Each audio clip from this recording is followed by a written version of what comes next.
Good evening, everybody, and happy Thursday night. My name is Scott Morgan, off the Motor City Madmouth, and welcome to another edition of Inside the Pigskin. What a great show we have on tap tonight. I even like the crew even better. And I'll introduce my crew right now, and then I'll give you an overview of what we're going to be talking about, and hope you can hang with us the whole time. Guarantee you one thing, we're not only is it entertaining, but you're going to learn a lot. With that said, to my right, Candy Ebling.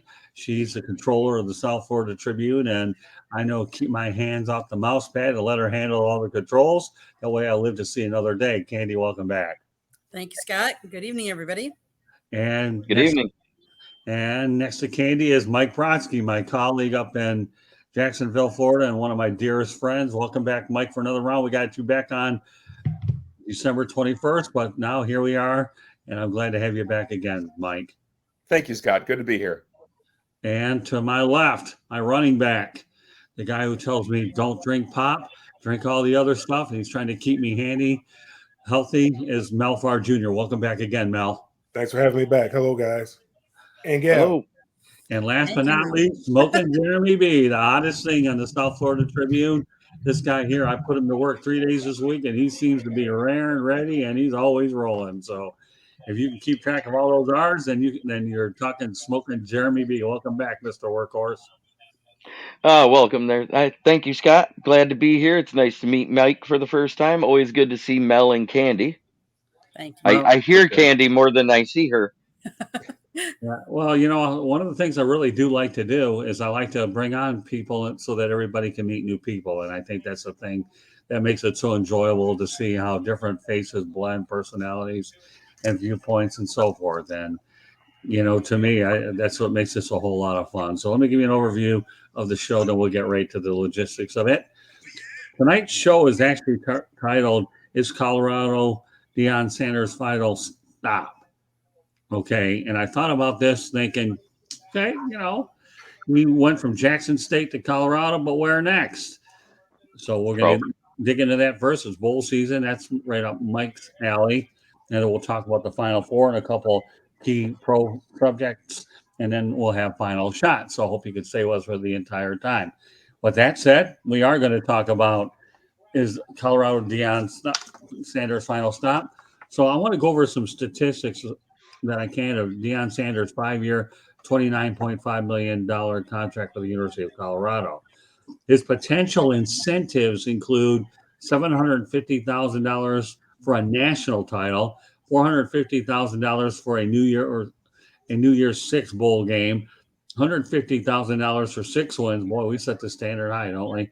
And $150,000 for a Pac-12 title. Of course, when you get rid of UCLA and USC, that I don't know, that might be a little easier task in a couple of years from now, although Coach Prime has a lot of work ahead of him. So his contract is 5 years, $29.5 million, and he obviously coached 3 years at Jackson State. So I'm going to go around the horn one at a time. We're going to go right to left. Candy, how much of an impact will Sanders make, and how long will he be there, and where will he go next? So that's a loaded question, and everybody's going to have to deal with all three on one shot.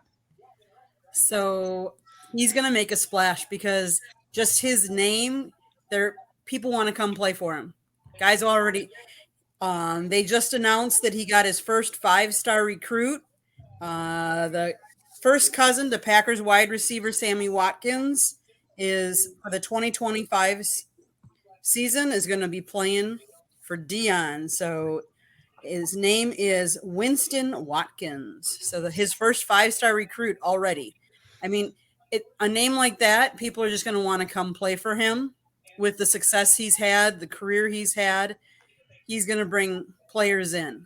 I don't know how long it will take them to be relevant because like last year, they only had 1 win. So but he went in and he made a splash already at the first, when he met all the team players. He said, if you want to quit, you do it now. And the transfer portal is open. He wants people there that want to work and want to play. So it'll be interesting to see how many transfer out, how many transfer in, who they accept, who they don't. I would say give him 3 years, and I think he'll make a big splash by year 3. I think this is only a stepping stone, though. I think he eventually will go to the NFL. Okay. All right, Mike, your turn. Well, I've been a fan of the Colorado Buffaloes because my daughter was a student there and just graduated, and so we've been watching Colorado football, and it's been a challenging several seasons. I mean, they haven't done well for a while, but now all of a sudden they've just been thrust into the spotlight, and finally the team looks like it's going to be relevant. And there were some interesting stats that were put up by Colorado about the impact of Deion just in the first couple of days that he's been the coach there. They're talking about 6,000 season tickets in the pipeline, 2,000 plus tickets, season ticket interest forms, and 1,410 season ticket deposits. And this is just, again, in the past couple of days here. The other day they had $49,800 in online revenue, which was their highest single day of merchandise sales ever. So I mean, 42,322,647 impressions on social media, 173,345 new followers on social media. He's having an immediate impact. Certainly he's going to be there for the duration of his contract. There's no way Colorado's going to get rid of him. They're already seeing the results in terms of students that want to join and play for Coach Prime. And now the question is, at the end of the contract, at the end of the 5 years, will he stick around? Will they re-sign him, or will he go elsewhere? My guess is he's going to be in high demand, and he can write his own ticket. And chances are he'll end up in one of those top programs. If he doesn't already turn Colorado into a playoff contender, then he'll just go to one of the top schools at that point in time. But I mean, let's face it. I mean, he's obviously demonstrated that he's been able to have an impact at Jackson State. He's going to do it at Colorado, and then he can go wherever he wants to go, I think, at the end of the 5-year contract. Yeah, I think the Pac-12 commissioner, I don't know what his name is offhand, and it's not relevant anyway. He's already enthusiastic that when they negotiate that new Pac-12 media deal, that at least Colorado's in it and Sanders is there. So I think the financial impact of the Pac-12, knowing they're losing UCLA and USC in a couple of years, but the emergence of Sanders, at least early on, might put a few jingle bells in their pocket. What they do. So there could be some immediate results with the pending the team deal that's on the way. All right, we'll take it to the man that played in the Los Angeles area, Mel Farr. The questions, you've probably had time to think about it with Andy and Mike. Please give me your take on this. And I think Deion's going to have an immediate, huge impact on the university. I mean, he's one of those rare, special individuals, like the group like the Beatles, Michael Jackson.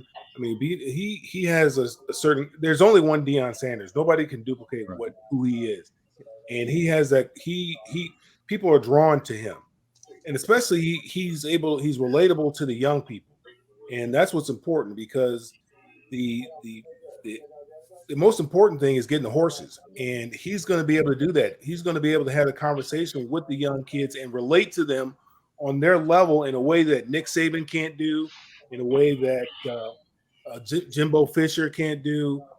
Any of these coaches at Ohio State, they're not going to be able to relate to him the same way. Now, we've seen videos sometimes of Nick Saban. He might do the hustle or something like that in the kids' family room when he's recruiting them. He'll dance. He'll get up and do some kind of dancing. But Deion he's going to be able to talk to these young black kids a lot differently than any other coach.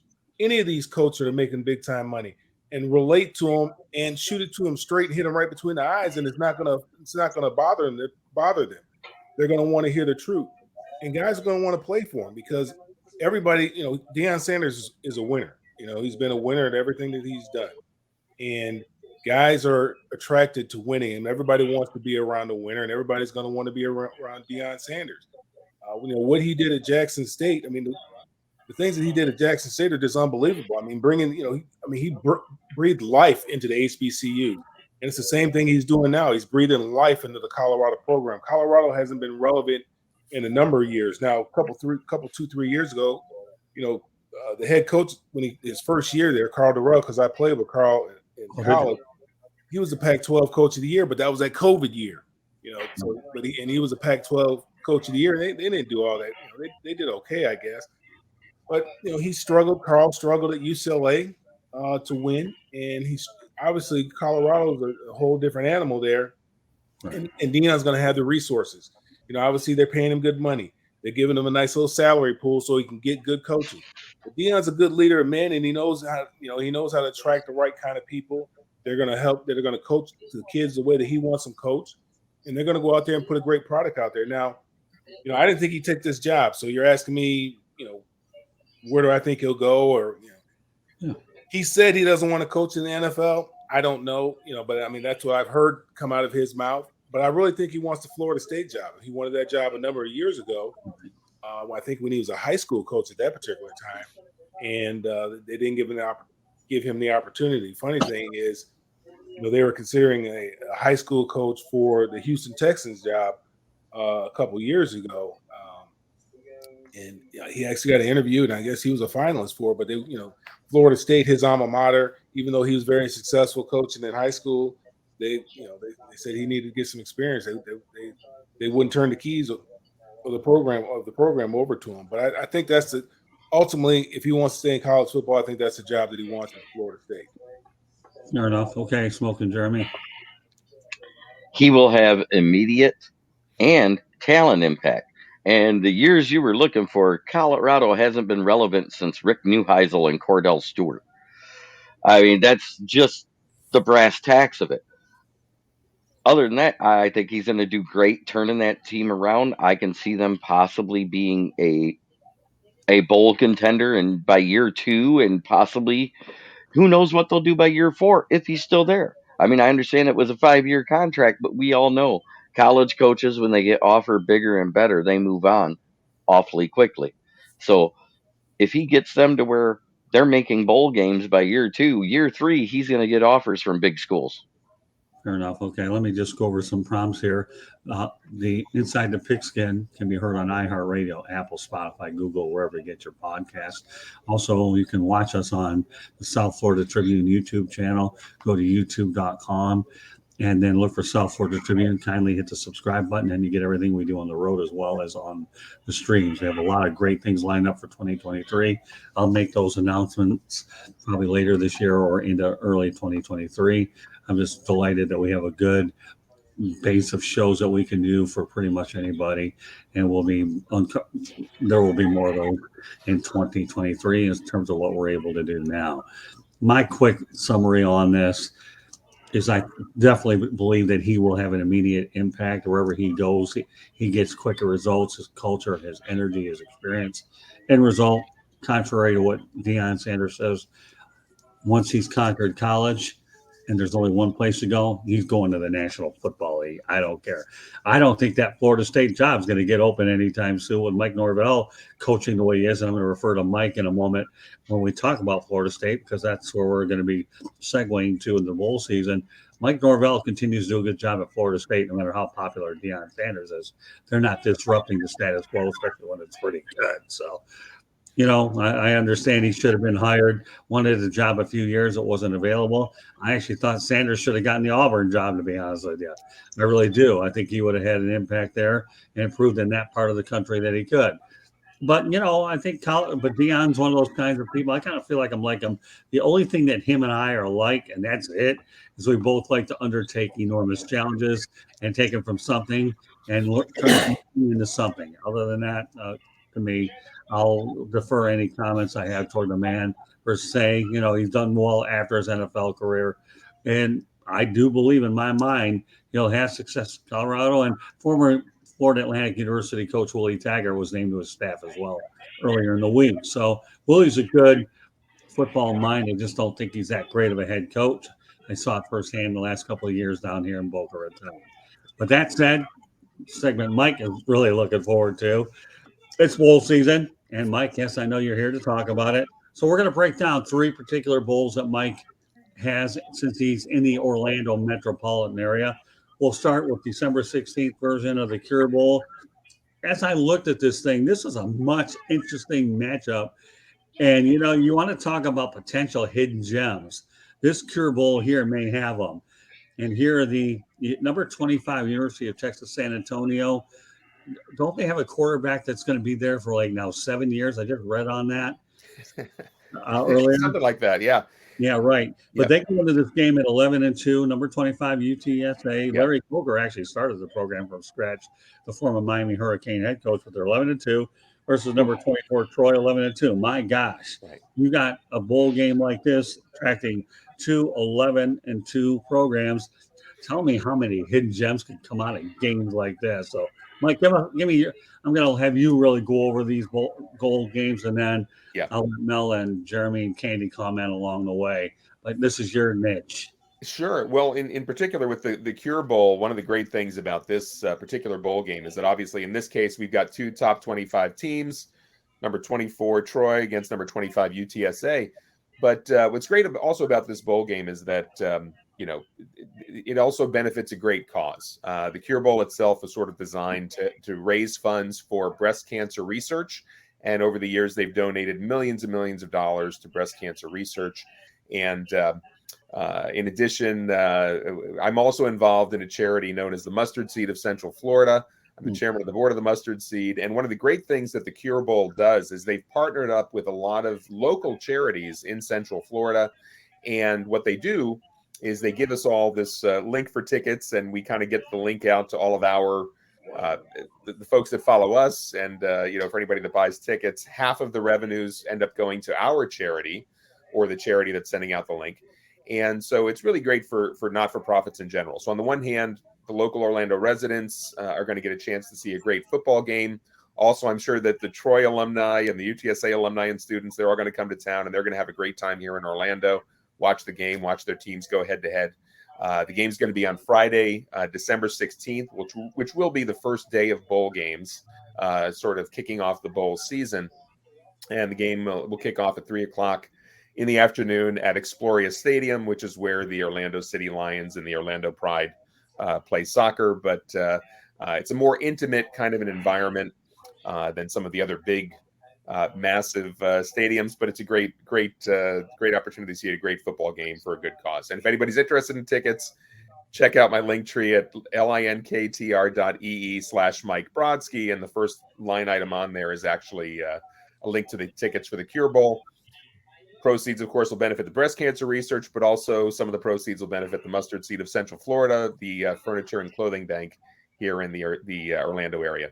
All right, well, that's a great cause. I have a comment out from Troy Gary, so I'll just post it up there. Thanks.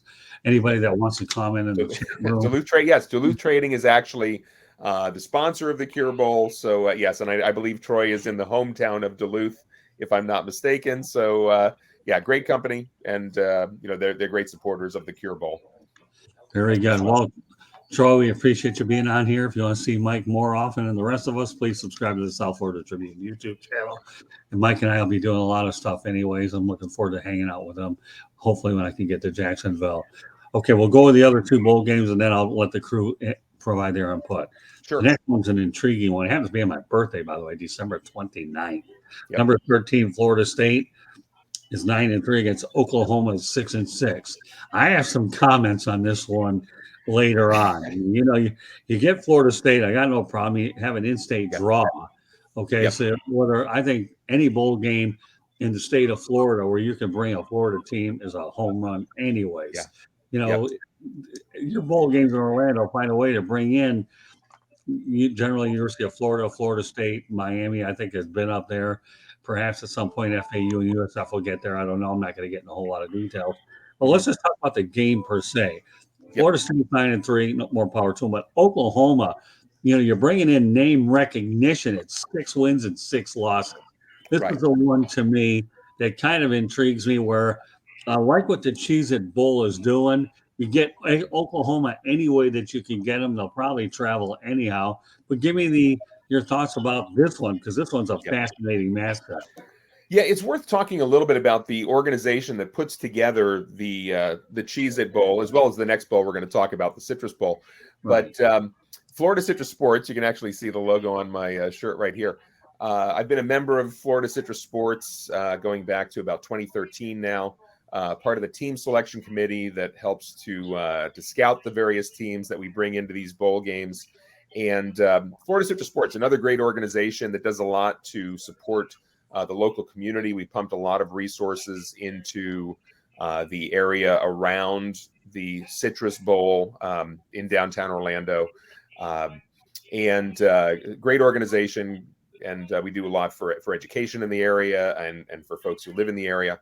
But the bowl game itself, the Cheez-It Bowl, just to kind of clarify how do we end up with FSU versus Oklahoma, right? Yeah. Well, with that particular bowl, basically what we do is we end up with the top pick out of the once the college football playoff system has kind of named the 12 teams that are playing in the Big Six New Year's bowl games, so we're talking about Rose, Orange, Sugar, Cotton, Fiesta, and Peach.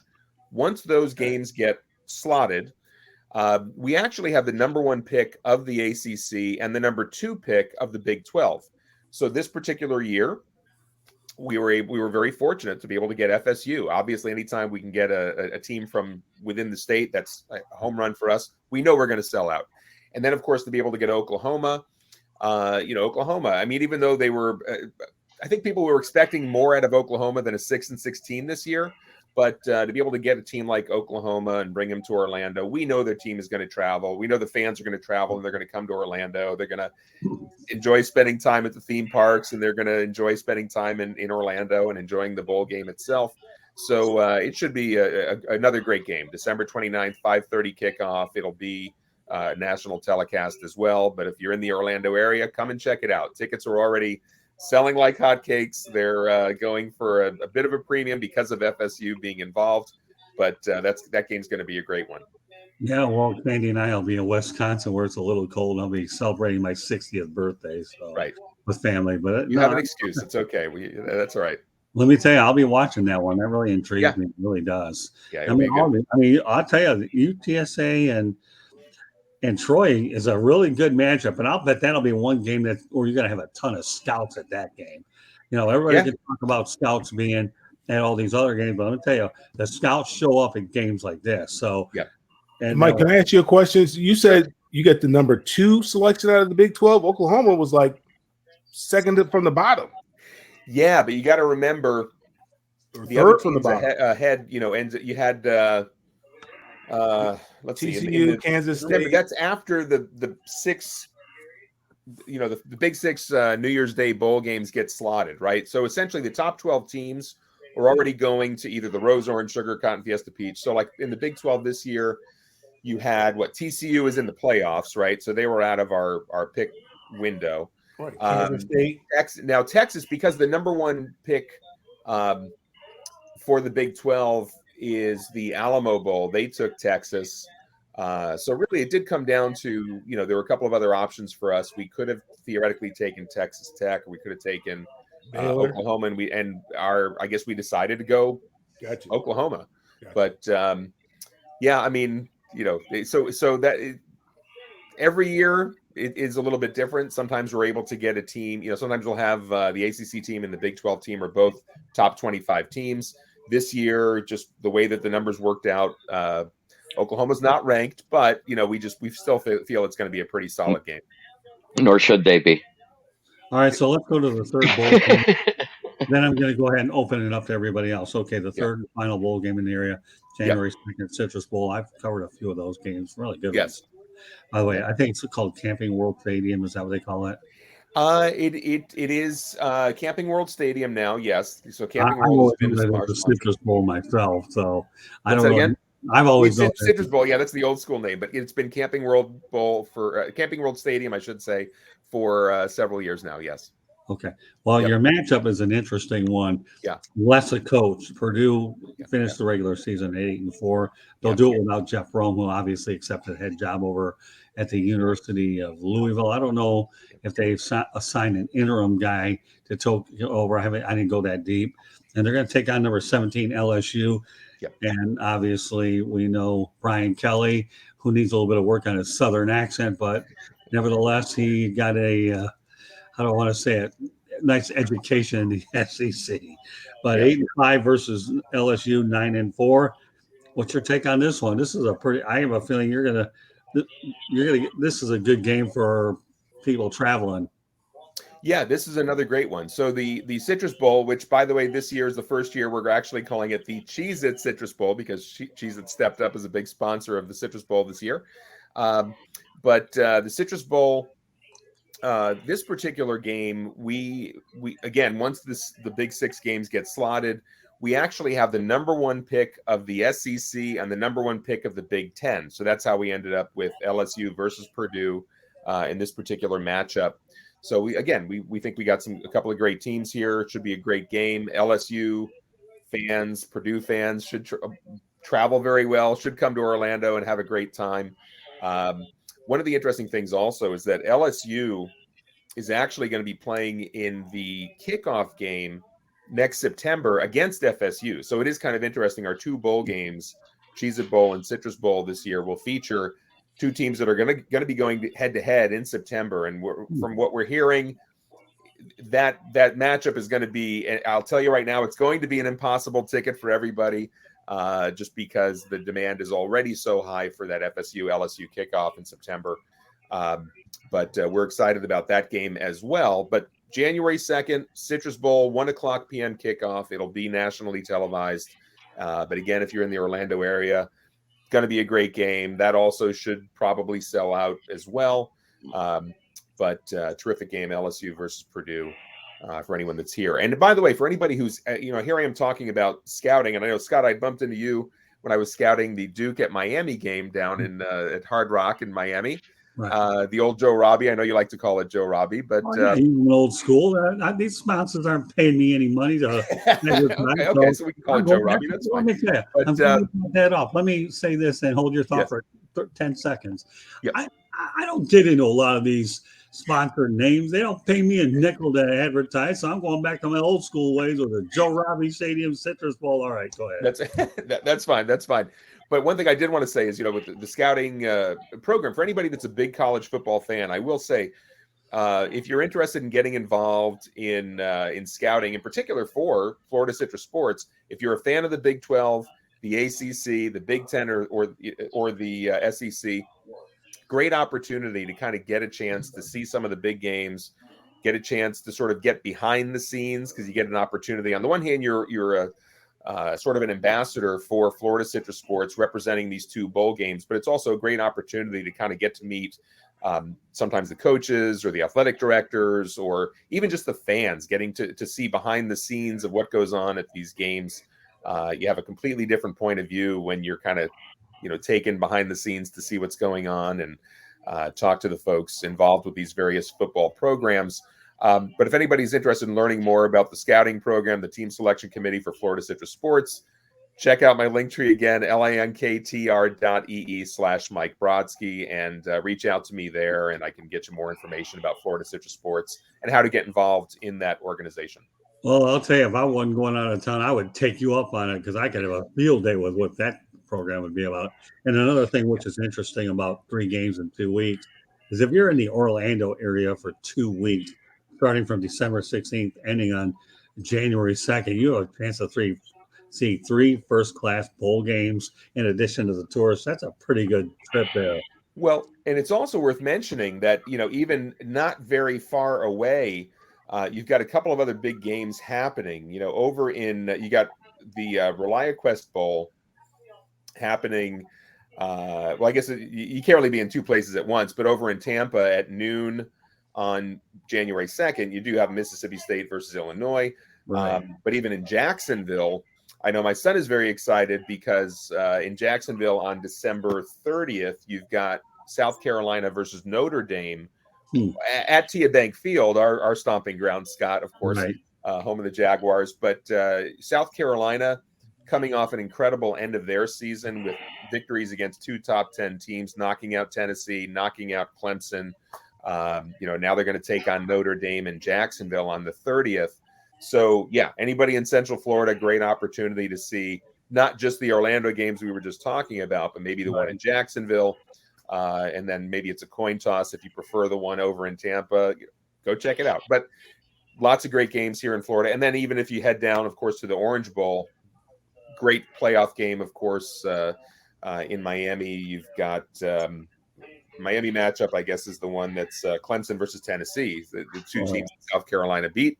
But you can see them on Friday, December 30th at 8:00 p.m. At Hard Rock, or Joe Robbie, as Scott will say. That's right. In Miami on the 30th. Yeah, the only drawback to that is you don't get Hendon Hooker, the guy that got hurt for Tennessee. Right? Yeah, he's hurt. He's out sadly, and that was an unfortunate injury. I mean, he was on fire. He was having a great season, but injuries happen. All right, so what I'm going to do now here is, now that we've addressed these 3 bowl games, I'm going to go to each and every one of my crew members, and you don't have to analyze every game. You can pick one or talk about all 3. Again, to me, this is a fun show because we're talking about so many aspects. So I'm going to open it up to Candy Ebling. You can comment on 1 or 3 or whatever you want. I'm leaving it open for you. Okay, so I'm going to talk a little bit about that Cheez-It Bowl, because that Cheez-It Bowl actually, Scott, you'll like this. It actually originally was titled the Blockbuster Bowl. The game was born in Miami, Florida back in 1990, and it was a marquee matchup. It was Penn State versus Florida State. So they were the original, and they drew more than 74,000 fans down in Miami. It moved to Orlando in 2001, and it has been very successful there. In 2020 is when Cheez-It signed a multi-year agreement with the Florida Citrus Sports to be the new title sponsor of the game. Okay. All right. Is that what you have to say about the 3? That's good. I like what Candy. She always comes up with some I got to good throw info. something else in there, you know? You know what? I'll tell you what. I'm not tooting my own horn with my crew, but she's come a long way this year on the broadcasting side, and that's why she's getting a whole lot more airtime. All right, Mel. Wait.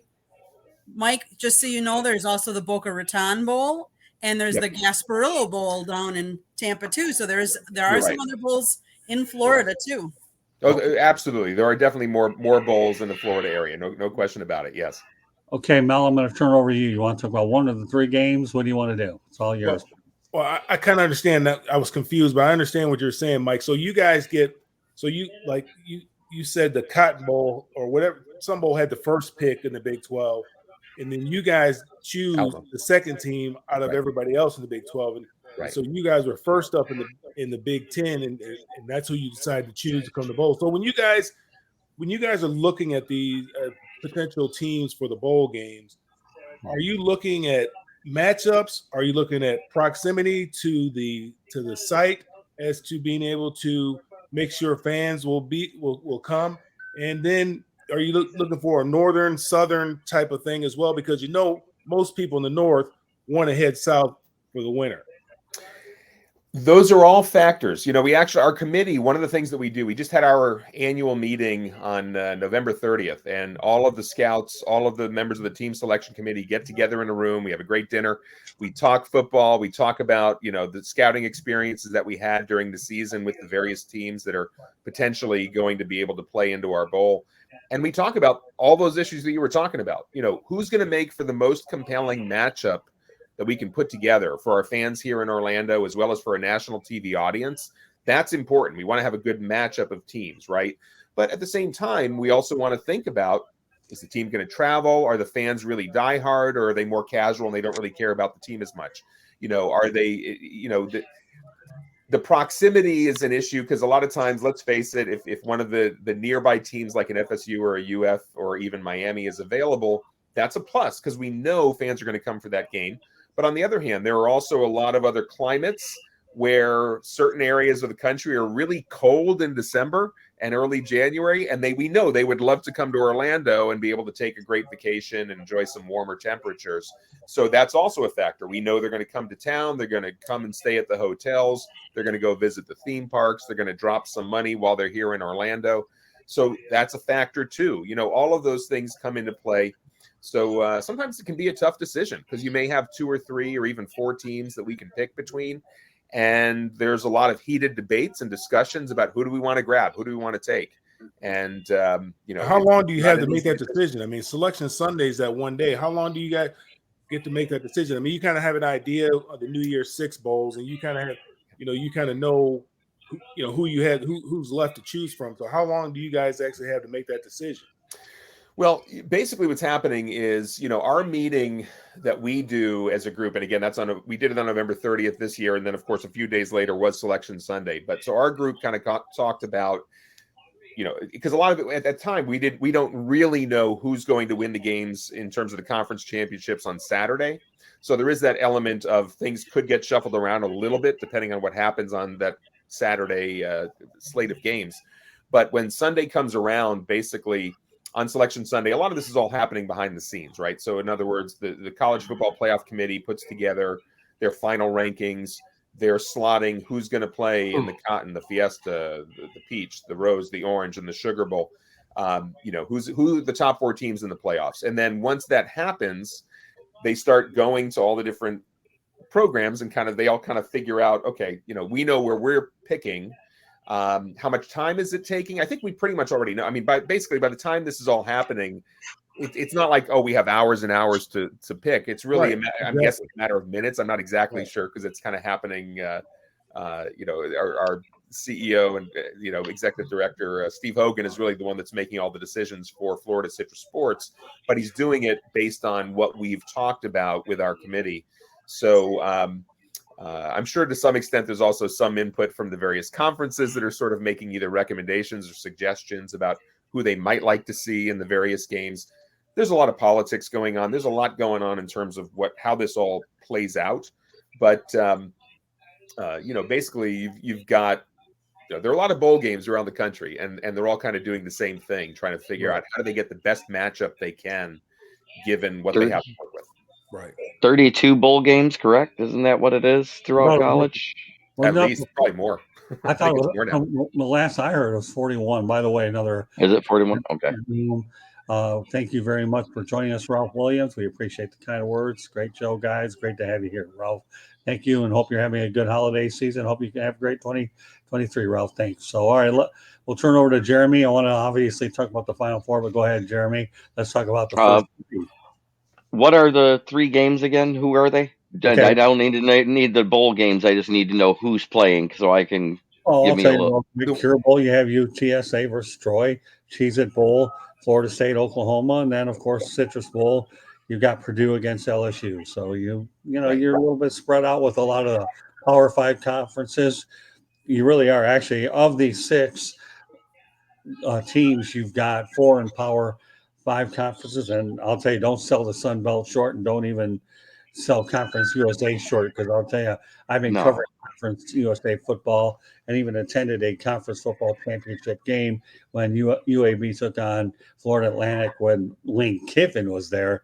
They're good conferences. I know that Conference USA has been rated recently by the Sun Belt, but Conference USA will get back on track. I'm on their mailing list. So, think about it, though. The Orlando area is going to have 4 Power 5 schools in addition to 2 hidden gems in other conferences. They're well represented.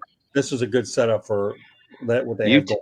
UTSA and Troy has some intriguing smaller school power players playing for both teams, and me being the person I love watching the bowl games because I get to see the guys I don't normally get to watch all year, especially the smaller school guys. I even watch like the Division II championships, but that's a whole nother story.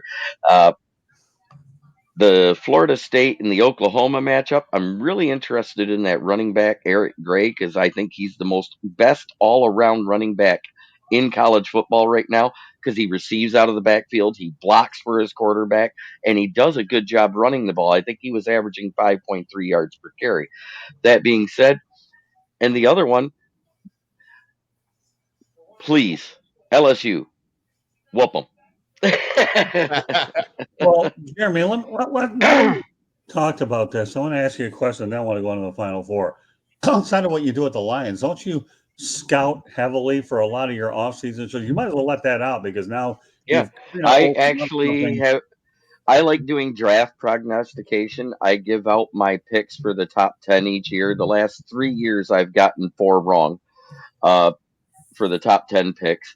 Not only that, I also sometimes stream the draft and we talk about it, and I will blurt out a name.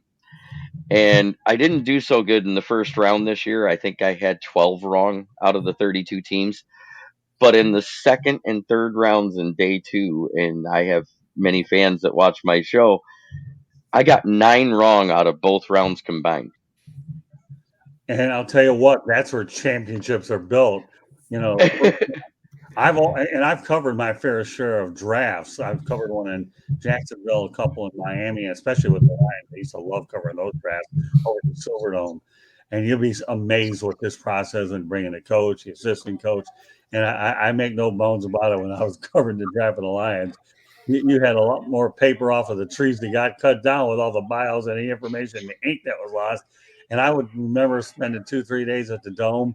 And I can tell you, they fed us good. They had the buffets. If you're, 'tis the season to eat during the holidays, but if you're covering an NFL draft with an NFL team, they feed you to keep you there 12 to 14 hours a day so you can go through it.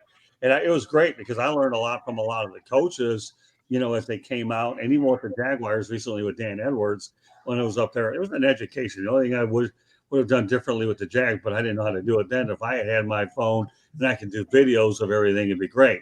But that's not to say I won't do it down the road if I ever get involved in stuff else. But again, it's where technology changes. But the reality is, Jeremy, if you're hitting really well in the second and third rounds, then a lot of teams are doing well because they obviously see the same thing that you do. All right, I know we're talking. Go ahead. I love doing it. I love watching college football. I DVR probably about 130 games a year. Yeah. Well, and I've covered Florida Atlantic and now Miami. And, when I cover them and I have a chance to talk to coaches, colleagues, and whatnot, players, to me, college football, hey, listen, don't get me wrong. I love the NFL. I've been covering it for a boatload of years. I still hope to get 1 or 2 games in with my huge schedule I had. Let's keep it here. Okay. I've covered NASCAR, the Marlins this year. We covered FAU in the University of Miami all within a calendar year. And even that, I was dealing with some concussion issues and medical, but still doing it because it's a passion and labor that you deal with because you love doing it. And, to me, you only live once, and you got to do what you have to do to grow the platform and continue to build your fan base. And that's what we love doing. But when you're covering, so I like college football. I love the NFL too. I've covered 4 Super Bowls in person, been a part of 7. So it's not the worst thing in the world. But that's why I'm giving so much more time, Mike, to these bowl games to let people realize that your future NFL players are coming from these things. And that's exactly Absolutely. a great deal more time. This show will be one of our folks, if you can hang with us for a while, this show will be one of our more longer in-depth shows, and I'm okay with it because we're covering a lot of things here that most of you probably don't understand or realize, and we hope you get a lot out of it. With that said, I'm going to go ahead and transition over to the Final Four. December 31st, to me, you have Max Dugan, a Heisman Trophy finalist. We won't know that till Saturday. Plays for TCU. But here's how we lay it out. Number 3, TCU 12-1 against number 2, Michigan 13-0 in Glendale, Arizona. Yes, I'm pulling for the Wolverines.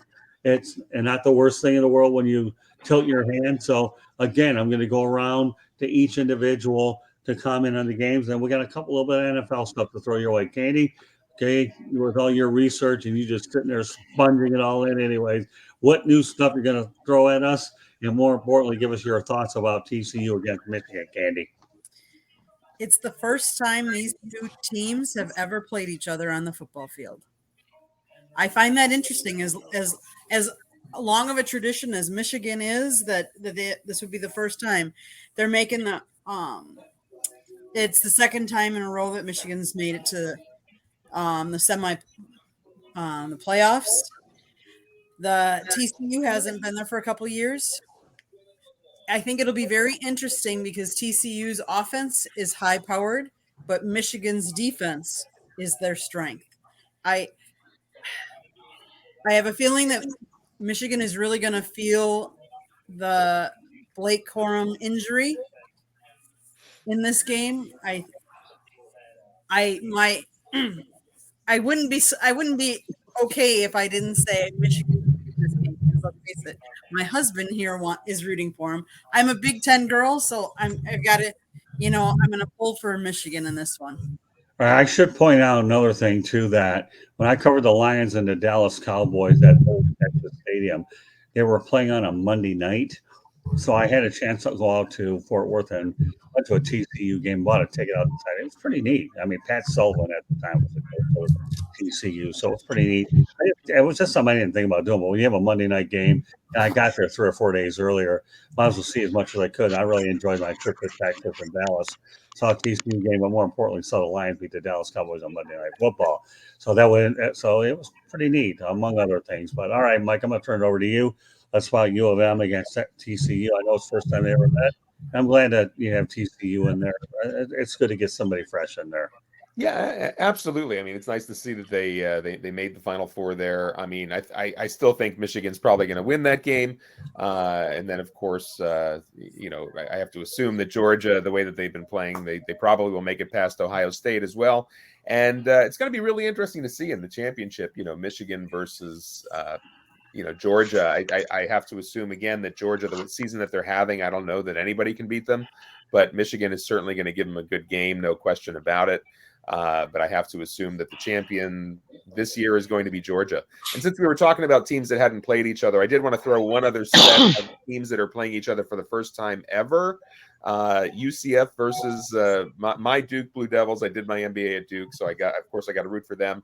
But UCF, of course, is the local home team. They're actually facing each other, on the 28th of December in Annapolis in the Military Bowl there. And that's going to be kind of an interesting matchup. I know folks are very excited about that game. Again, first time they're facing each other on the football field too. Interestingly enough, though, the Michigan TCU game is at Glendale, Arizona. All right, Mel, talk about Michigan TCU. Then I'm going to go over to the Georgia Ohio State game anyways, but it's okay. I like your input about where you were thinking ahead. No, it doesn't matter. I don't really care. I mean, it's just we're talking about the Final Four for crying out loud. It's okay. So Mel, TCU, Michigan, where are you at with this game? Well, I think Michigan is a team that's on a mission. They want an opportunity at redemption against the University of Georgia for what happened to them last year. I think they can't look too far ahead. They need to take TCU very seriously. Obviously, we know they're a very high-powered offense, and Michigan has a very strong defense. I think this game is probably going to end up being a blowout because Michigan, in the first half, maybe the first quarter and a half, it's going to go back and forth a little bit. But I think after that, I think Michigan is going to pull away. I think they're going to play that ball control game that they play, and they're going to start wearing them down in the second half and having those long drives. And the guys, they're going to bust some long runs, and they're going to, their defense is going to step up, and they're going to hold TCU. And I think it's an interesting matchup, but I think Michigan is going to win this game big. Okay, Jeremy. Well, I said all year before the season started, when I looked at the roster, and there was no big names other than Blake Corum and Ronnie Bell, with the quarterback controversy, we all knew Harbaugh wanted McCarthy, so it really wasn't much of a controversy. All he had to do is win a game, and Cade wasn't starting. And that's exactly what happened. But that defense is quite possibly the best college defense I've seen in years. They've only given up 41 points in 12 games in the second half and scored over 100.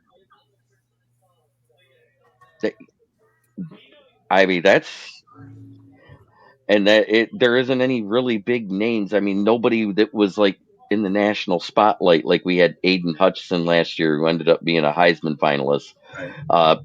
This year, the best one is Mazzie Smith, and he won't be able to play because he's got gun charges. Good Lord. But that's our big defensive tackle. But everybody else has filled in nicely in the last two games, filling in for him. So that being said, I got Michigan winning big. Okay. All right, let's go on to the next game. Number 4 Ohio State 11-1 against number 1 Georgia 13-0 in Atlanta. Basically a home game for the University of Georgia. I don't know how far Athens is, about an hour and a half outside of Atlanta. I don't even know. You guys would know, but nevertheless, it's a home game. Candy. All right. Ohio State against Georgia. As a Big Ten girl, I try to root for the Big Ten, but it's sometimes hard to root for the Ohio State.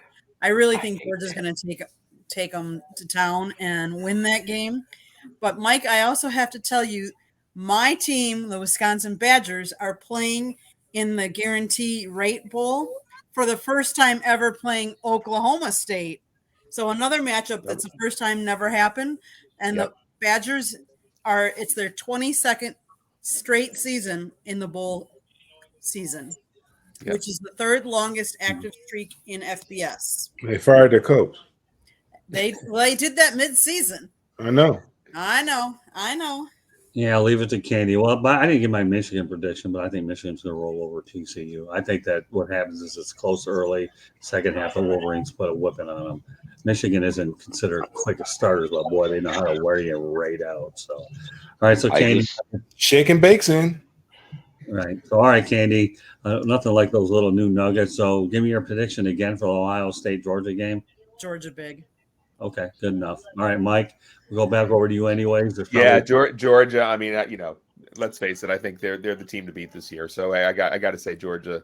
Ohio State will give them a tough game, but I mean, Georgia's going to be unstoppable. I mean, they've got this one.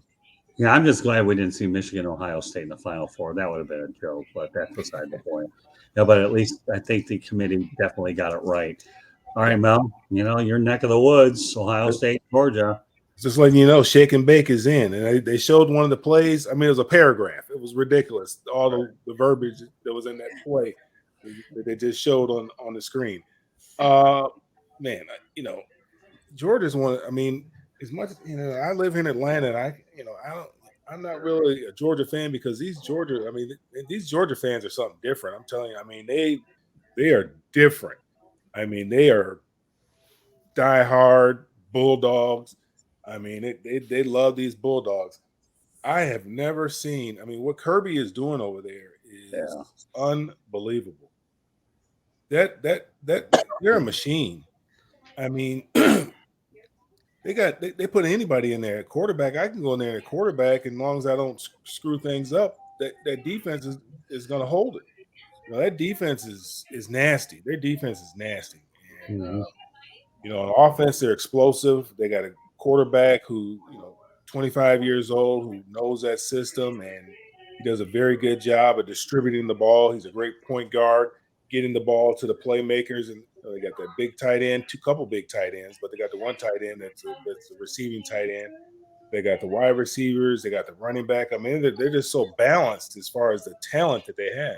And they're gonna I don't know if they're gonna put the same kind of whooping on them that Michigan did, but it's gonna be similar. It'll be similar. It's not gonna be close. Ohio State's a good football team, but this Georgia team is something else. Yeah. Fair enough. All right, Jeremy. Georgia's going to roll them up and chew them up and spit them out.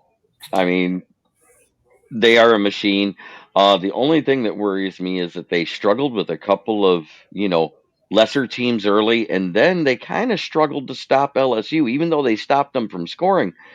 LSU put up a crap load of yards and big gash plays in that SEC championship, which that is Ohio State's bread and butter, is the big gash plays with Marvin Harrison and that Jackson Najiba Smith. And then their tight end also gets open. They're not that good at running the ball. And that is where it's going to be Ohio State's downfall. Okay, fair enough. I definitely believe that Georgia's going to blow out Ohio State in what I consider a pseudo bowl game. And it is a pseudo bowl game, home game is what I'm going at. So, let's face reality. Athens to Atlanta isn't that far from what I've heard. So the game's like an hour. It's like an hour. Is that what it is? Yeah, I figured about that. So there's going to be an awful lot of Bulldog fans. We'll see if you can even count the Ohio State ones. I think during bowl games, though, Mike, maybe you better can answer this one, that the visiting team is allowed to allocated so many tickets anyways, right? Is that how that works? With the bowls, usually, they get an allocation. Now, for that particular bowl, I don't know how they allocate the tickets, but let's face it, I would imagine that regardless of the allocation, the Georgia fans are going to show up, right? They're going to go online. They're going to buy tickets at whatever the price is in the secondary market anyway. So, you're going to see certainly, look, I'm sure. There's going to be a lot of red. There's going to be a lot of red, no question about it. But, both teams are going to be there, but I would have to assume that Georgia will have the majority of the fans in the seats. Yeah. I realize that a lot of red there, and Ohio State following would be blue in the face. So, do I like to use analogies? This one I would say is appropriate. If I don't win any fans with Ohio State, well, you know what? When you're playing Georgia, it's pretty hard to go against the defending champ. And I think a lot of people want to see Michigan against Georgia take another crack at it. Yeah. And Stetson Bennett has somehow come out of oblivion to become a Heisman Trophy finalist and went out there and won a national championship. I told a friend of mine, when the guy got hurt at SC, and I told him, I said, look, Stetson Bennett has played the most consistent and the best football all year long. Now, he hasn't had the media. They haven't pushed him in the media like some of these other guys. But, I mean, he's played the best. I mean, he's played that position as good as anybody in the country. Sure. I loved it when you watched that USC Pac-12 championship, and they said, "Oh no, Caleb Williams is hurt," and they said, "Now I guess it's up to Drake May to have a good game tomorrow." That didn't happen. Well, I got to tell you, I can't believe it's taken me 55 minutes and 30 seconds to get to pro football and I could do pro football another night, but I'm not gonna, because there's a couple good storylines I do want to get to. But that just shows you how great the college game is right now in terms of what we have, the storylines. Think about it. We got bowl season, you got Deion Sanders and a Final Four. So you talk about strong. This is strong. But yes, there is NFL football going on this weekend, even though we haven't done much to talk about it yet, but we will now. Brock Purdy, Mr. Irrelevant, the feel-good story of the week, taking over for Jimmy Garoppolo, broken foot. But here's the thing, okay? Purdy played 4 seasons at Iowa. He was a 262nd pick. Iowa State. Right. Mm-hmm. What did I say? Iowa. You said Iowa. Oh, he was Iowa State. State, okay. I forgot the state part. Thanks for correcting me. I appreciate it. 4th season at Iowa State. And yes, I know they are the Cyclones, so we don't have to worry about there. Okay, 262nd pick in the 2022 draft, obviously picked last. So, this Mr. Irrelevant thing is interesting, but when you're talking about a guy that played 4 seasons at a Power 5 school, being the last pick in the draft, a quarterback, mind you, okay? And I'm not talking about any other position, but I'm talking about a quarterback here, okay, playing under Matt Campbell. I know one of the reasons he fell that low, he's undersized at 6'1", 220. And, of course, you wonder, that the 49ers still have Trey Lance in the fold. And he isn't able to play much at all either. I wouldn't be surprised if Mr. Brock Purdy will play more than Trey Lance in the short sample time that he's had. Then you might have another quarterback conversation there. But there's a Mr. Irrelevant, and then there's another Mr. Irrelevant that seems to be more relevant, especially when you're talking about the quarterback position. So if there's anybody that I don't think is Mr. Irrelevant, it's Brock Purdy, because he's a quarterback drafted last. With that said, Katie Ebling, okay, some talk about Brock Purdy. I think even though he was Mr. Irrelevant, he's done a pretty impressive job, I thought, coming in and picking up where, when the injury happened. I would also like to say that there is another Mr. Irrelevant in the league right now, and that would be kicker Ryan Suckup, who plays for Kansas City. He was Mr. Irrelevant back in 2009. I would say Mr. Irrelevant, anyone has a chance. Anyone, if you give it your all, go for it. That's what I would say. Well, and I'll say this too. You're talking 262 players in this draft. But Mel probably knows it as well as anybody else. But back in the day, you had 12 rounds, 15, 18 rounds.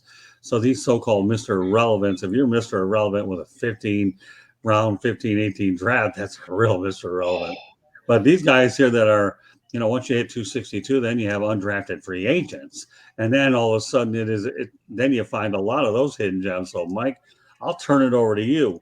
So some thoughts about this particular Mr. Irrelevant, the quarterback. Well, I mean, if we're talking about Brock Purdy, I mean, look, I think the 49ers have a deep enough team that Brock Purdy can sort of make something, given this opportunity, and he'll probably impress some people with how he plays. I don't think he's going to embarrass himself or anything like that. But remember, I think the bottom line is, when it comes to quarterbacks, if you've been a quarterback at, let's say, a Power 5 conference and even a Group of 5 conference, if you've had, a couple of years under your belt playing for, as the starting quarterback for any college football program, chances are your talents are probably going to translate fairly well to the NFL. So even if you're a low round draft pick, look at Tom Brady. I mean, he's sort of the poster child for being a low round draft pick who has had an unbelievable career. Just the fact that Brock Purdy didn't go in the top rounds or anything like that doesn't really matter. He's in the NFL now. He's got an opportunity because of the injuries to Lance and Garoppolo. He's going to get a chance to play. He's going to get a chance to prove himself. I'm sure he's got an axe to grind here, and we'll see what he does in the field. But I think he's going to do okay. Mel? I'm glad you actually brought this up because I've been listening to the Talking Heads the last couple of days talking about Brock Purdy.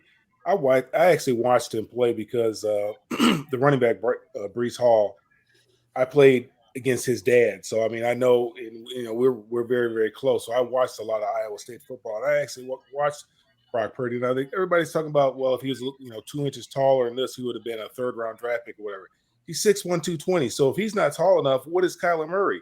What is Russell Wilson? Right. I mean, Jalen Hurts. They're making they're making this big deal out of Mr. Irrelevant. And Kurt Warner, they got him out of the grocery store. So, this guy can play football. If anybody who's watched football can see that this kid can play football. And I've never been one of those guys that likes those flash in the pan type of quarterbacks.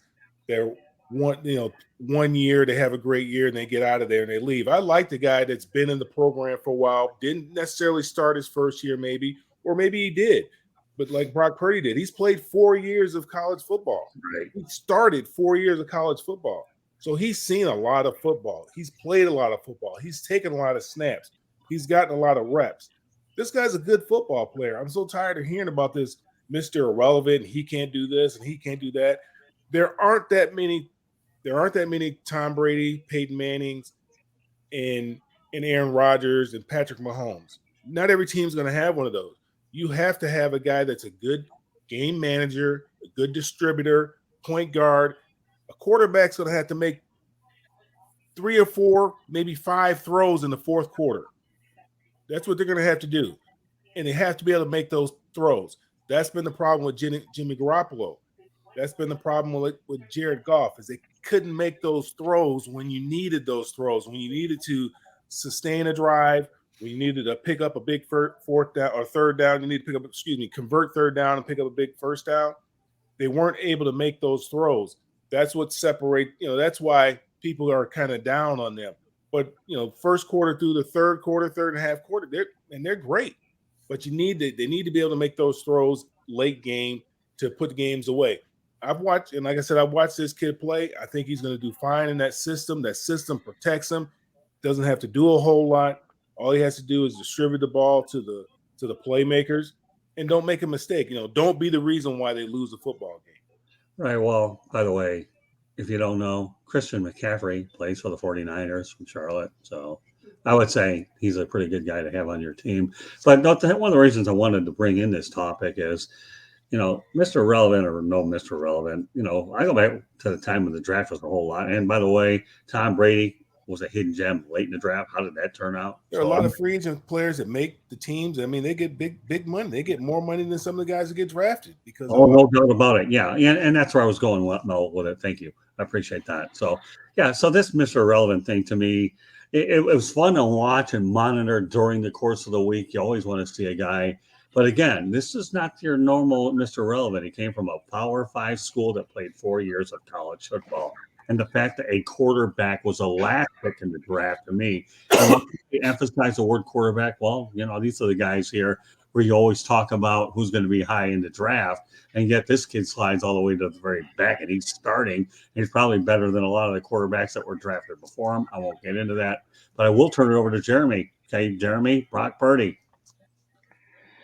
Brock Purdy is probably better than Malik Willis that was taken by the Tennessee Titans. He's probably going to be better than Desmond Ridder because Desmond Ridder has mechanics issues too.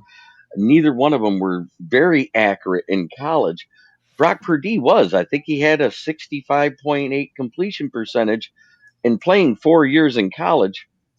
That's not bad. Well, You know, that means he had games where he threw at a 75, 80% clip, and he had games where he had a snoozer and threw at a 50% clip. That's what it all boils down to, correct? A 30% swing both ways of the percentage. It happens. Every quarterback has a bad game. Every quarterback has a great game. It's where it ends up in the middle over that career. right. He's going to be a solid NFL quarterback because you can't play that long in college and not. And if you notice, all these flash in the pans, these 2 and 3 year kids that come out early, redshirt freshmen get to come out this junior year and only played 2 seasons, 1 year as a backup. Right. What do? They struggle that first year. It's the guys that played 3 and 4 years as a starter because they stayed in school that has good success. It's one of the reasons why there was a UDFA that I wanted out of FCS, a little school called Eastern Washington University. Eric Barriere, I wanted to see him in the NFL. Good points. All right. Final topic of the night. I know you'll feel at home with this one, Jeremy, but you're still going to wait till the very end anyways on it. So Jared Goff says he's playing the best football of his career. Let's face it, he's 28 years old in 2021. And I like to utilize the word only. And I wouldn't be surprised if we actually hashtag this word for this particular show. And I'll tell you exactly why. Okay, because in 2021, he had only 3,245 yards, 19 touchdowns, 8 interceptions in 14 games. But by the way, packed with a covered pair of wide receivers. Okay, they have anybody there. Now, fast forward 2022, Lions are 6th in points per game. Goff 3,022 yards. So what is he? Just a couple hundred yards away from eclipsing the total in less time. 19 TDs, 7 interceptions, a passer rating of 95.7, the highest since 2018. Now, of course, let's face the reality. Offensive coordinator Ben Simmons has probably had something to do with it. Johnson. And of course, Mark Brunell is there. It can't hurt either. So, you know what? Actually, I'm going to go against my initial thought. I'm going to let you go ahead and lead off with this one, Jeremy. And not only that, though, he's been nominated the team's man of the year. And I think that's something that is pretty cool about Jared Goff. So, all right, Jeremy, your thoughts on Jared Goff. And let's not lose sight of the fact that Matthew Stafford at the moment would yield a number 3 overall pick from the Rams. Another fleece job by Brad Holmes. All right, Jeremy, you can take the lead on this one. All right. Jared Goff is not a great quarterback. He's a good quarterback. He's an average quarterback. And like Mel said, there's some times where he just can't make that throw in the fourth quarter. That being said, he's a great game manager. He won't be the reason you win or lose games. He has done way better at controlling how much he turns the ball over. He's fumbled less this year. And that's total fumbles. He's fumbled less this year. But it also helps when your O-line is giving up the third least amount of sacks. You have so much time you could put a panini behind you while you wait for wide receivers to get open. You have a running game that they're averaging over 100 yards per game with 2 and 3 running backs running the ball. We haven't been able to say that since 2014-15, which coincidentally was whose best year of his career? Matthew Stafford. I mean, it all kind of goes hand in hand. He's having a good year. Is it a great year? No, but it's actually better than Kirk Cousins. It's better than Aaron Rodgers right now, and it's better. He has less interceptions than Josh Allen, so I can't complain. Fair enough. I actually predicted Goff will be around 3, 4, 5 years. The Lions aren't any hurry to draft a quarterback, and if they do, they can draft one and develop them anyways. I think that the longer Goff stays in the system anyways, and they have stability in the coaching area, you know what, even though the Rams got a Super Bowl out of Stafford, I think the Lions made out pretty well with Goff. I think this is one of those rare win-win trades. With that neck contusion, which may cause Stafford to retire, it feels like they won the trade in the long run. Yeah, that's true. In fact, you know what? Rams won it in the short term, but the Lions win it in the long run. You know, they draft. Right. I'm going to make reference of something I learned at the baseball winter meetings and I had an opportunity in '81 to talk to Al Campanis of the Dodgers. I don't want to talk about all that other business about the comments he made on ABC News. I had nothing to do with this. What I'm going to say, but he told me when I was eating lunch with him at the baseball winter meetings that there's 3 ways to look at a trade: the short term, the midterm, and the long term. And that's what he told me, Al. I mean, we were eating lunch together, and he was just giving me all the insides of how MLB teams look at these trades. So, and I've always thought, well, Al's totally right. Short, mid, long, and that's what we're looking at here. All right, we'll turn it over to Mel. We're going to go in reverse order. Jared Goff having a pretty good year. Yeah, Jared's playing well. I mean, they're protecting him. They're not asking him to do a whole lot. They're not asking him to go out there and win games. Although Thanksgiving he needed to make a throw, and he didn't make a throw. And that was the difference between winning and losing in that Buffalo Bills game. They had that game won, receivers wide open on top of the DB, and Jared Goff just couldn't make the throw. But they're protecting him. They're running the football. They're playing okay defense. I won't say they're playing great defense. They're playing okay. Better defense. Let's go that way. Yeah, I mean, they're kind of like the Big 12. It's a shootout. The last one who has the ball wins. But they are explosive on the offensive side of the ball, and he's the trigger man. And they run the ball very, very well. And I think he's only going to get better. I think his confidence is coming back around. I think the coaches are instilling confidence in him. I think he likes his coaching staff better. I think he feels more appreciated here than he did in LA, and I think it's showing in his play. And Jared Goff is playing, he's playing a lot, and he's outplaying a lot of players right now, a lot of quarterbacks right now. And so you look at it, you say, well, they're going to have a high draft pick this year. Will they take a quarterback? If the right guy's there, they should. But I don't know what quarterback I would take that high. Say if they had a third pick, I don't know. I'm not real high on Bryce Young. Some people are. I'm not particularly high on him. I think the best quarterback doesn't come out to next year. The kid out of USC, I mean, he's something special. Caleb Williams or Drake May. Caleb Williams is unbelievable. Yeah, he got hurt, pulled his hamstring, and was still out there trying to, will his team to victory, which is unbelievable. I mean, he's got unbelievable talent. But Jared Goff is playing good football. They should have a few more wins. They could have a few more wins if he made a couple of throws. But the Lions are surprising a lot of people. I mean, I've said all year they're going to be a tough out just because I did watch, the Hard Knocks, and I like the coach, and I think he's the right coach for that city. And the guys are responding. Mike? Yeah, I mean, Goff's a young quarterback. He's going to be around for a while. The Lions are rebuilding, so it's certainly it should be a good environment for him. It'll be interesting to see where things go from here. I mean, I don't think they're going to make it to the Super Bowl this year or anything like that, but he's having a decent season.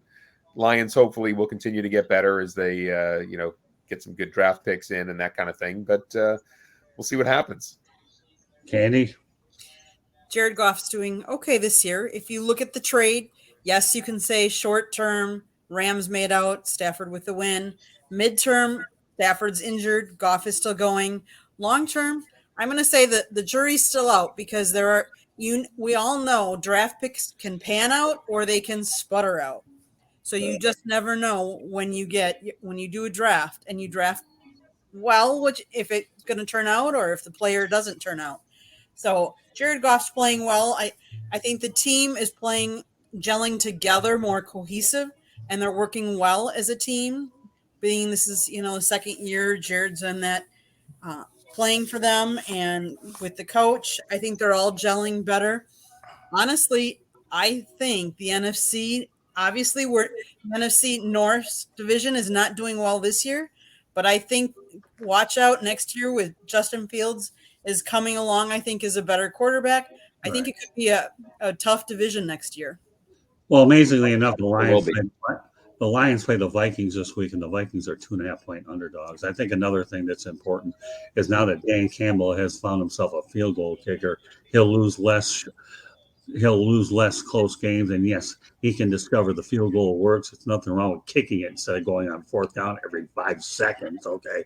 And then you win these close games, and all of a sudden you find yourself as a contender again. So Dan believes in the field goal. Okay. And the Lions have had a history of good field goal kickers. And if you kick 3 points, Dan, there's a lesson to be learned. They add up. And I am the worst math person on the planet. But field goals lead to points, Dan. Don't be afraid to kick them. No, you don't need Gus the Mule. Okay, and that old Disney be ready to kick him for a long. Where did they kick him? Had to get my echoes at the deep end for the night, by the way. But no, the Lions are headed in the right track, and they're 2.5-point favorites against Minnesota. Strong belief that they will beat Minnesota.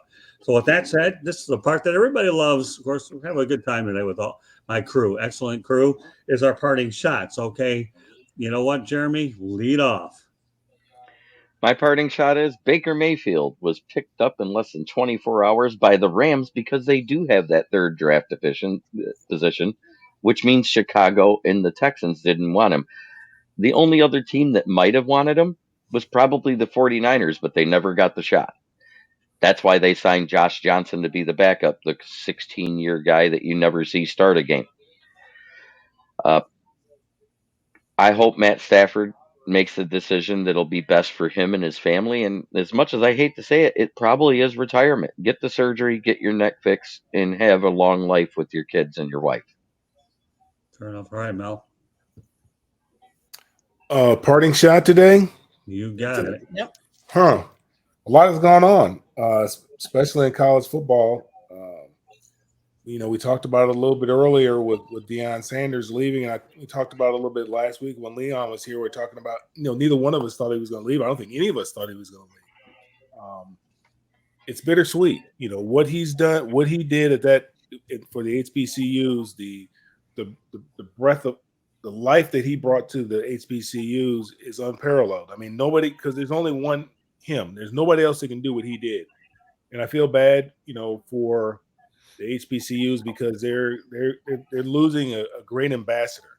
And I know a lot of people are upset with Deion for leaving. I don't fault him for leaving. I mean, that's what you do. I mean, you build your resume and you build it so that you can move on, improve.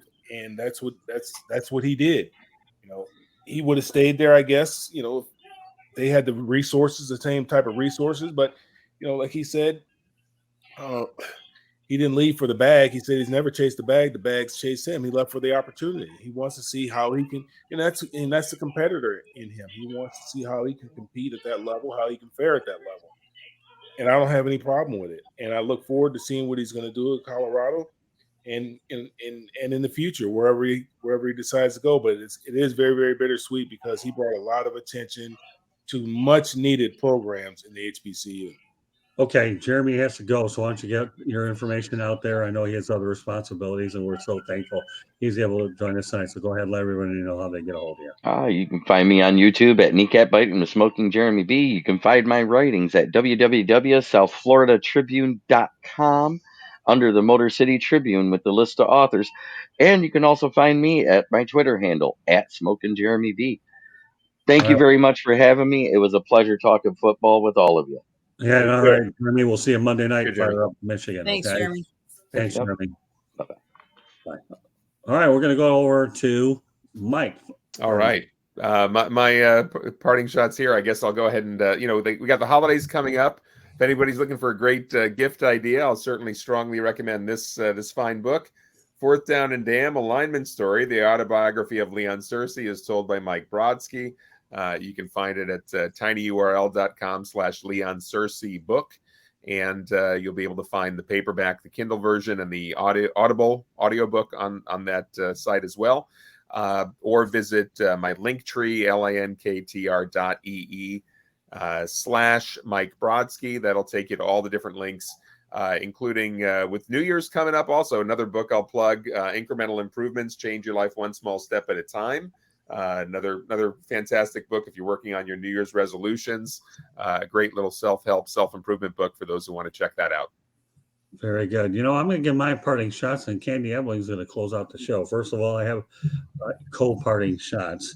I'll be interested to see Tua Tagovailoa in action against Justin Herbert on Sunday night. Tua pick 5, Justin Herbert pick 6. Anytime you have two guys that were like a coin toss from going one place to the other, you'd like to see how well that they do. So Sunday night will be an interesting matchup, and I will tell you, I am looking forward to watching it. My second parting shot, though, actually goes back a little bit toward your bowl games a little bit in a very different manner, though, Mike. I project that Oklahoma will be the SEC's version of Nebraska in the Big Ten. They will struggle, and they will struggle badly, because I don't think that Oklahoma has faced a level of competition that they're about to get in the SEC, just like Nebraska didn't when they went over to the Big Ten. Oklahoma's had a great program. I have no problem with their tradition. Bob Stoops, Barry Switzer, and the list goes on and on. But you know what? When you get to the SEC, you're going to be tested every single week. You're going to get hammered. So sorry, Sooners fans. Nothing against your program per se, but when you get to the Southeastern Conference, to me, you are going to struggle, and you are going to struggle badly, and get used to 6-6, 7-5, 8-4 seasons, because those days of 11, 12-0 are long gone, as my mentor Ernie Harwell of the Detroit Tigers would say. So, interesting to watch Tua and Justin Herbert and Oklahoma. Good luck in your bowl game against Florida State, but it ain't getting any easier in the next couple of years. It's going to get drastically harder. All right, Candy, not only do you get a parting shot, you can take us home and give the contact information, and we'll wrap things up tonight. It's all yours, Candy. The floor is yours. So my parting shot is the Green Bay Packers. You are my favorite team, whether you're playing good or bad. You are having an off year, hard to watch season. With that being said, your defensive coordinator, Joe Barry, has not performed up to par. A good defensive coordinator just announced that he is open for a job. Jim Leonard, you love the state of Wisconsin, Green Bay. You'd be amiss if you did not go after him hard. He is going to be wanted by he's going to have lots of suitors. I just hope the Green Bay Packers are smart enough to be one of them, and they win out, and they get the guy for the job. And you said that he had a chance to get it a few years ago. Is that right, Candy? But he did. They decided to go with Joe Barry instead. I think now it's time for them to part their ways with Joe Barry and go after Jim again. Very good. He loves the state of Wisconsin. He's coaching through into the bowl game. He said he would leave after the bowl game because he wants to finish the year with the guys that he's been coaching. But then he's available. So Green Bay, get him. Who's this? Jim Leonard. Oh, he was a defensive coordinator for Wisconsin. Then he was the interim coach. Yeah, I don't think Luke Fickell's going to keep him on the staff, is he? He's already announced that he's only going to coach through the bowl game. So then he's going to be available. So I'm saying the Packers should go out. In other words, no, he's not. Yeah, Luke said no. Get on out of here. Mm-hmm. Yeah. They wanted him to have the job. I mean, it's tough. I mean, they ran a good man out of there, in my opinion. That's why I said the Packers better go get him, because I don't want him anyplace else. They ran a good guy out of there. Wisconsin's not an easy job, and he's done nothing but great things over there. I agree. I mean, Wisconsin's done a real good job of picking coaches. I don't know what the deal was with Barry Alvarez and this guy, but I mean, they've done a great job since Barry Alvarez left and put the school on the map. They've done a very good job with their coaches. I think Barry had a lot to do with that, and I think Barry hasn't had as much to do now. So it'll be interesting to see what they do and how Luke does. All right, Candy, take us home. Okay, this show can be heard on iHeartRadio, Apple, Spotify, Google, or wherever you get your podcasts. If you have show ideas, please email us at southfloridatribune@gmail.com. But most importantly, there is a little red button in the corner. If you have not subscribed to our YouTube channel, please click it and subscribe. And then you can see all of our shows, our Inside the Pigskin, 108 Stitches Baseball Talk, Sports Exchange, Fire Up series. We have a Fire Up Wisconsin, Fire Up Michigan, Fire Up Florida, South Florida Tribune. Come see all of our different podcasts. We have a show out there for everyone. And if you'd like to advertise, call Scott, 954-304-4941. With that, this has been a pleasure. Thank you, Scott. At Tribune South is our Twitter handle. Don't forget it. Don't miss it. For Scott, Motor City Madmouth, Melfar Jr., Mike Brodsky, thanks for joining me and letting me be on the show tonight. This has been an episode of Inside the Pigskin. Thank you and have a good night.